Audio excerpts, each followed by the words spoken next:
aquellos que a sabiendas de que esa es una política peligrosa, que es una política que genera siempre condiciones de insolvencia, por negocios, por comisiones, por la valorización financiera que obtienen, ¿sí?, se benefician. Y después, ¿qué pasa? La trasladan a algún inversor menos informado, como pasó, como mencionó el caso de los jubilados italianos, o si hay mayores problemas, buscan que alguien, sea el Estado de sus países de origen, o alguien haga un salvataje, como hicieron en España y como hicieron en otros países, que cuando el sistema bancario, que ganó muchísimos años con la especulación financiera, cuando la taba se da vuelta, entonces tiene que salir el Estado, es decir, todos, a través de un nuevo proceso de endeudamiento, ¿sí?, a preservar las ganancias de los bancos, ¿no? Entonces, lo dramático hacia futuro y que vamos a ver es que esto no solamente, digamos, genera una restricción a futuro, sino que siempre las crisis terminan con un nuevo endeudamiento, ¿no? Porque hay que salvar al sistema bancario, porque hay que hacer como ocurrió en cada momento en la historia. Recordamos la socialización de la deuda de Cavallo, donde el chantaje era, bueno, si la deuda externa, porque la deuda externa no es solo del Estado. Cuando hay proceso de endeudamiento, los privados se endeudan en el exterior porque hay normas laxas que lo permiten y que el gobierno militar, el gobierno menemista y este gobierno facilitan, ¿no?, que las empresas extranjeras, nacionales, se endeuden en dólares alegremente. Entonces, ¿qué es lo que termina pasando? El Estado no solo se queda con la mega deuda que tiene el sector público, sino que termina siempre asumiendo la deuda externa privada de las empresas que irresponsablemente se endeudan en el exterior y que en algunos casos hacen distintos mecanismos de autopréstamos y maniobras financieras que hacen que esa deuda incluso haya sido pagada al amparo de regímenes de control que siempre estos mismos gobiernos eliminan, ¿no? O sea, vamos a ver cuando vemos este gobierno, que este gobierno le permite a los exportadores que traigan las divisas a los 10 años, o sea, nunca, y todos los mecanismos de control que se diseñan en los gobiernos más nacionales los desmonta por completo. Entonces uno termina pagando 1, 2 o 3 veces esa deuda de manera directa a través de los mecanismos financieros entre las propias multinacionales y los propios bancos, y por otro lado porque cuando se produce la crisis, ¿qué hizo? Cavallo la estatización de la deuda, directamente la asumió. Y en el año 2002, ¿cuál fue el chantaje? Y si el Estado no se hace cargo, entonces quiebran las empresas, lo mismo que decían en la época de Martínez de Oz. Entonces se hizo la especificación asimétrica y todo eso, o sea, siempre el Estado, siempre la gente termina haciéndose cargo de la deuda de los grandes grupos económicos, que pasa siempre a ser deuda pública. Entonces a futuro, de nuevo, está este peligro, no solo el megaendeudamiento público que están generando, sino la nueva deuda, que es importantísima, de las provincias, del sector privado, que está creciendo también de manera escandalosa y que en el futuro se va a convertir en deuda pública inexorablemente, ¿sí? Así que eso es, yo creo, algo para ir instalando y para pensar la importancia o lo crucial, y no por nada fue el primer tema, digamos, de la caracterización del gobierno anterior. Creo que una de las cosas más importantes y más distintivas y más valiosas que tuvo la experiencia kirchnerista fue esta manera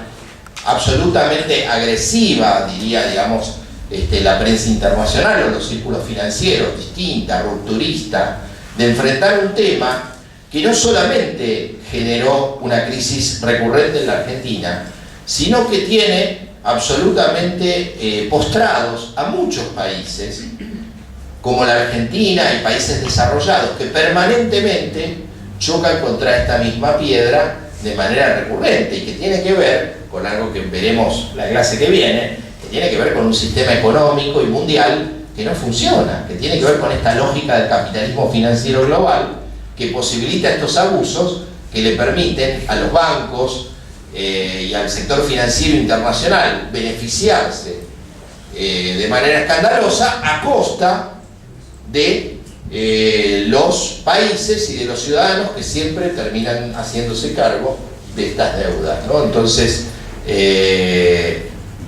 ya nos pasó una vez, nos pasó 2 veces, y lamentablemente todo indica pasar, que todo esto va a volver a pasar, porque la dinámica del endeudamiento y del déficit hoy salió a conocer.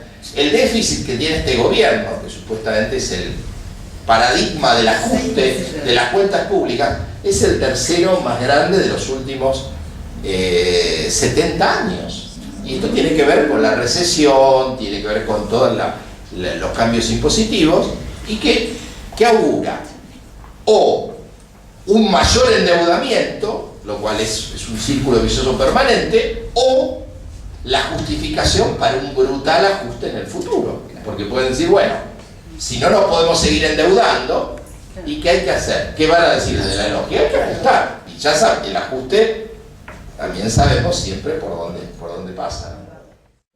De los pueblos, porque estamos sometidos a lo que hacen los gobiernos, que son seres humanos, y desde afuera. Entonces, realmente es tremendo lo que usted me está diciendo, que vamos a volver a repetir, y seguimos repitiendo. Esto me hace acordar que hace 2 clases atrás una señora preguntaba ¿qué nos pasa a nosotros? Y usted dijo, necesitamos un psicoanalista. No solamente un psicoanalista, necesitamos el pueblo, sino realmente cultura política, que no la hay, porque nosotros estamos todos acá porque estamos interesados, pero hay un montón de gente que está sentada en la casa mirando TN y repitiendo las pavadas, y es terrible esto, es someternos continuamente a cualquier gobierno, realmente, y yo estoy hablando desde cada uno de nosotros, ¿no? Como personas en este mundo. Mire, yo hace muy poco leí La servidumbre voluntaria de Etienne de Montaigne, que en 1530 se preguntaba ¿qué le pasa a los pueblos? Y yo me lo pregunto hoy, exactamente lo mismo que él preguntaba en 1530, que somos muchísimos y estamos sometidos a uno o dos, sea externo, sea el que está en este momento, u otro que se le ocurre en nuestro nombre llevarnos a la ruina como seres humanos. Entonces esto es bastante, es muy duro.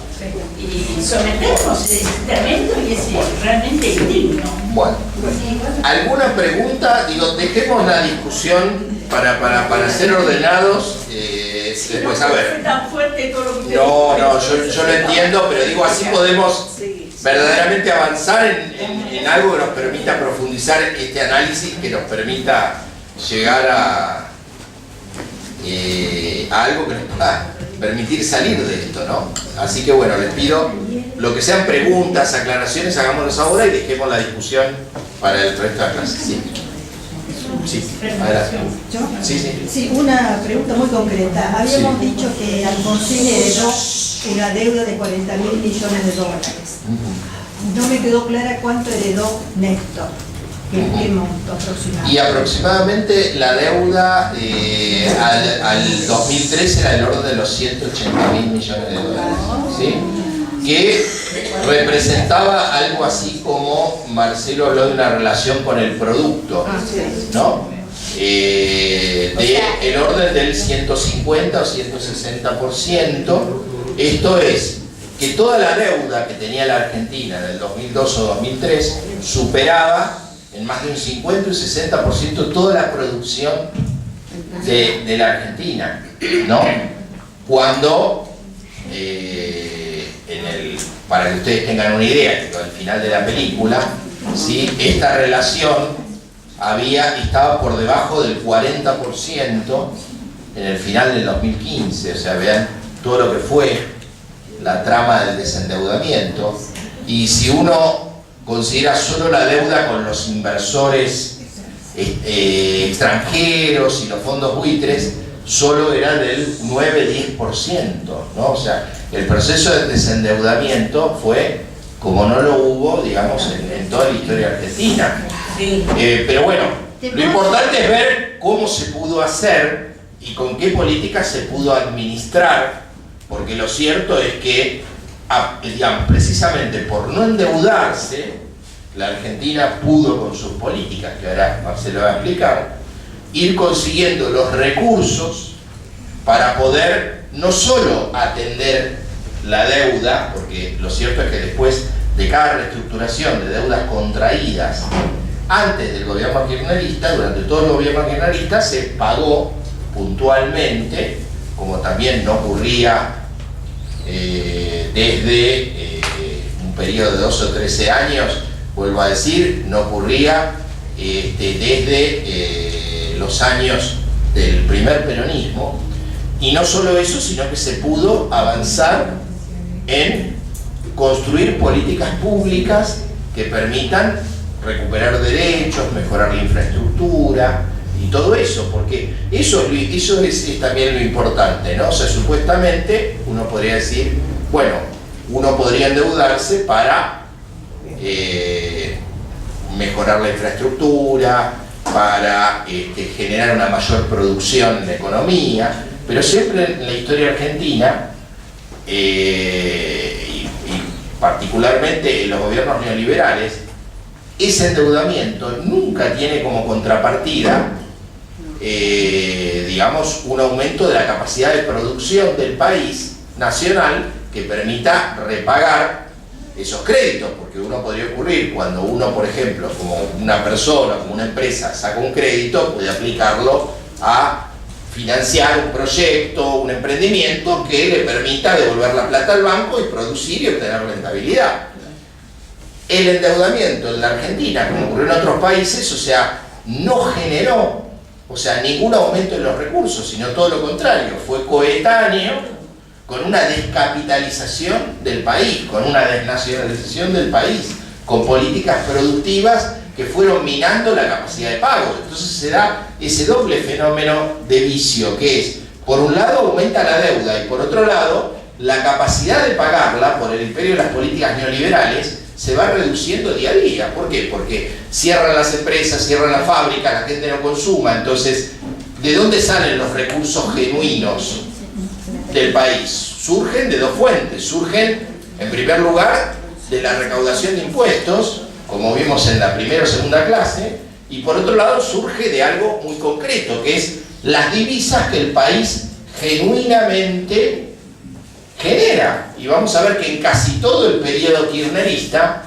hubo una cosa que se llamó superávit externo, que es el superávit de balanza comercial, es decir, que los recursos para importar, para pagar la deuda, para desarrollar infraestructura, fueron obtenidos mediante recursos genuinos obtenidos por parte de un superávit comercial. En la convertibilidad o en la dictadura, ¿sí?, como está ocurriendo incipientemente ahora y se va a profundizar, lo que hay es déficit comercial. Es decir, el país en los periodos neoliberales, ¿qué hace? Importa más de lo que exporta. Entonces, ¿qué es lo que ocurre? ¿Cómo se aguanta? ¿Cómo un país puede aguantar en un déficit transitorio permanente? Bueno, podría usar parte de las reservas, pero cuando ese déficit es persistente hay que acudir a alguien que financie ese desequilibrio recurrente.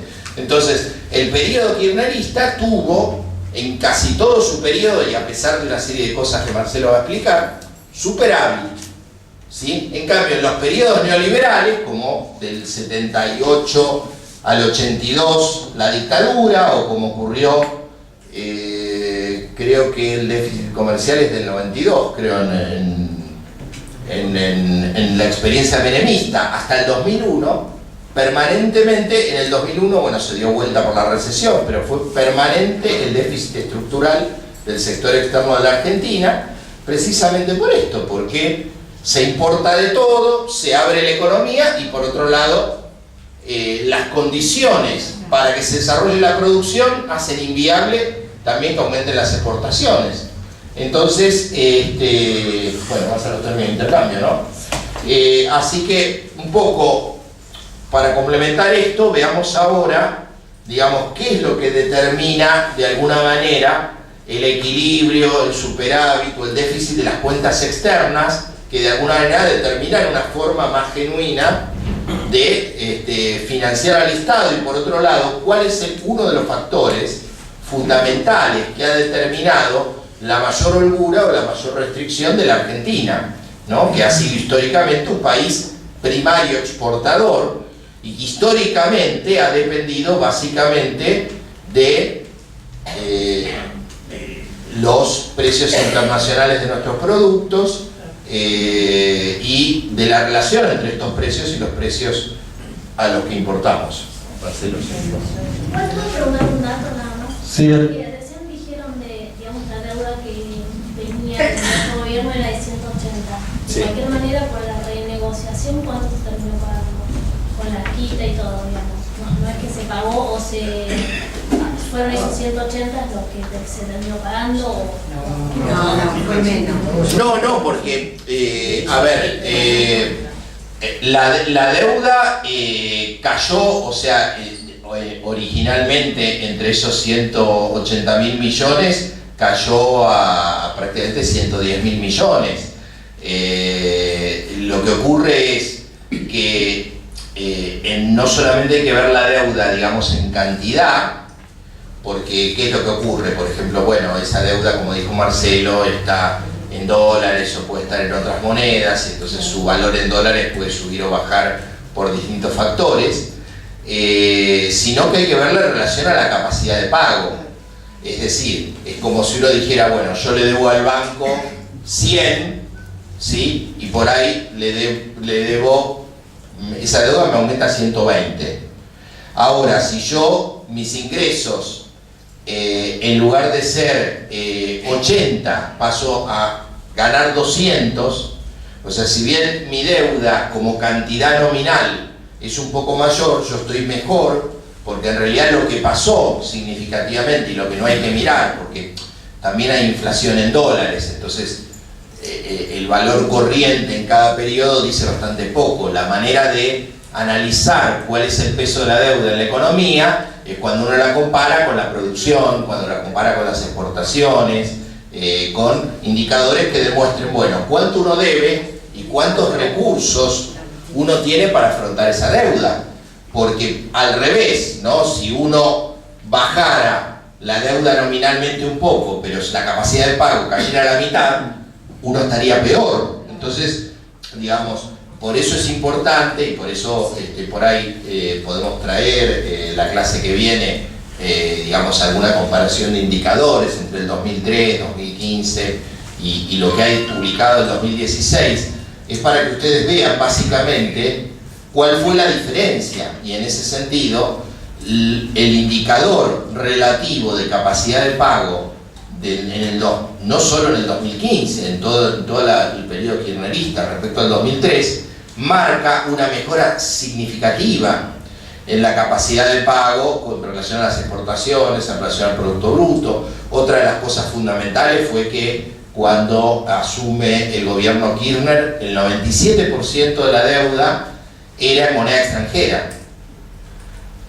mientras que al final del gobierno kirchnerista solo la mitad de la deuda era en divisas, o sea, en dólares, en euros. O sea, había habido una fuerte especificación de la economía, que en parte había empezado ya en la época de Duhalde, pero se profundizó porque, a ver, el gobierno no fue cancelando la deuda que tenía con el ANSES, con el Banco Central, porque son deudas que no se pagan, no tiene ningún sentido pagarlas, se van refinanciando, y eso permite a cada organismo tener una rentabilidad, pero esa deuda básicamente era en pesos, como también gran parte de los bonos de la reestructuración del 2005 y el 2010 fueron emitidos en pesos, ¿sí? O sea, gran parte de esa deuda externa, que era absolutamente todo en dólares, en euros y algo en otras monedas menores, ¿sí? Prácticamente la mitad se le entregó a los acreedores del exterior,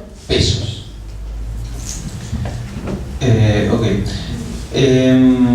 Bueno, yo acá tengo igual, la próxima traemos más indicadores, pero yo me había anotado solamente deuda externa con respecto a acreedores privados, esa deuda que dijimos que es la peor de todas, y en dólares, y por ejemplo en 2004 era más de 87% y 2015 13%. Es decir, esta deuda que es la en dólares y con acreedores privados, porque digo, tampoco es lo mismo deberle, para poner un ejemplo solamente, al Banco Mundial que a un acreedor privado. Con el Banco Mundial eventualmente podés sentarte a negociar para ver de refinanciar la deuda. Con el acreedor privado no. ¿Sí? Y además son acreedores privados que son fondos, pero que tienen bonos. Digo, no es que uno puede de repente, uno ve a los administradores de esos fondos, pero no es que uno conoce a cada uno de los tenedores de esos bonos. Digo, puede ser que haya un administrador privado que tenga $1000 de la deuda argentina y la Argentina lo desconoce completamente. Entonces está muy atomizado, con lo cual hace muchísimo más difícil cualquier tipo de negociación, esto sumando lo que recién decía Alejandro. Y otro de los puntos que va a ser clave, yendo de vuelta desde lo externo hacia lo doméstico, va a ser la mejora en los términos de intercambio. ¿Qué le llamamos términos de intercambio? A la diferencia entre los precios de lo que Argentina exporta y lo que Argentina importa, ¿sí? Y lo que más conocemos de esto, lo más claro, es el aumento del precio de la soja. Y en el momento que la soja empezó a subir de precio a nivel internacional, digo, la evaluación en dólares de la tonelada de soja, se empezó a hablar de algo que se le llamó viento de cola. No sé si se acuerdan, era una época en que el precio de la soja estaba alto. Es interesante comparar con otros países de Latinoamérica, que, digamos, si nosotros tuvimos viento de cola, otros países tuvieron un huracán, digamos, de cola, porque, digamos, si uno compara con Chile o Perú, que tiene producción primaria de minerales metálicos, el cobre en el caso de Chile, o si compara con el precio del petróleo, la suba de esos precios de productos primarios fue muchísimo mayor que el de los agrarios, ¿sí? El de los cereales. Entonces, esta aclaración de que si bien los términos de intercambio fueron muy importantes para que Argentina tenga durante todo este periodo superávit comercial, es decir, que las exportaciones fueron mayores que las importaciones, eso no es todo, ¿sí? Otros países de Latinoamérica con una mejora en los términos de intercambio incluso mayor, porque